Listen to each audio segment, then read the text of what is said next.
ডাকসুর প্যানেল ও ইশতেহার প্রণয়নে ব্যস্ত সময় পার করছে ছাত্র সংগঠনগুলো। জোট গঠনসহ পূর্ণাঙ্গ প্যানেলে কারা থাকছে তার হিসেব নিকেশ করছেন নেতারা। তবে নির্বাচনের পরিবেশ নিয়ে এখনও শঙ্কায় ছাত্রদল।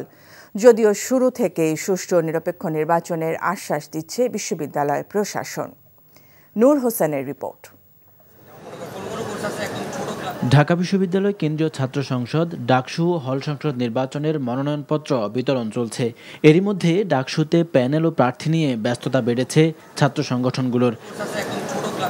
ডাকসু নির্বাচনের দিনক্ষণ এগোনোর সঙ্গে সঙ্গে সবার নজর এখন ছাত্র সংগঠনগুলোর প্যানেল ও প্রার্থী বাছাইয়ে।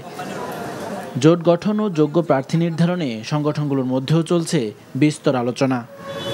ডাকসু নির্বাচনের পূর্ব শর্ত হচ্ছে লেভেল প্লেইং ফিল্ড নিশ্চিত করা।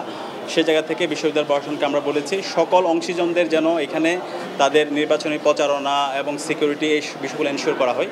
তো এখানে অনেকগুলো ষড়যন্ত্র চক্রান্ত হচ্ছে।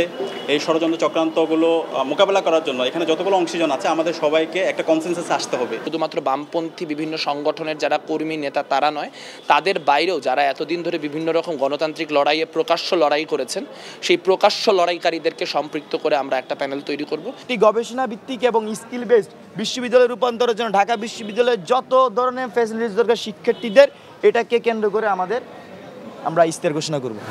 বিশ্ববিদ্যালয়ের সার্বিক পরিবেশ ও প্রশাসনের নিরপেক্ষতা নিয়ে প্রশ্ন তুলছে ছাত্রদলের নেতারা। গণতন্ত্রের মূল স্তম্ভ হলো নির্বাচন প্রক্রিয়া।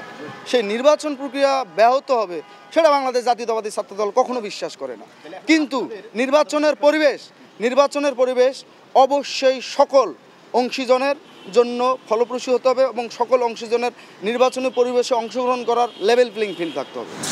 তবে সবার জন্য সমান সুযোগ নিশ্চিতের পাশাপাশি অভিযুক্তদের কেউ নির্বাচনে প্রার্থী হতে পারবে না বলে জানায় চিফ রিটার্নিং কর্মকর্তা।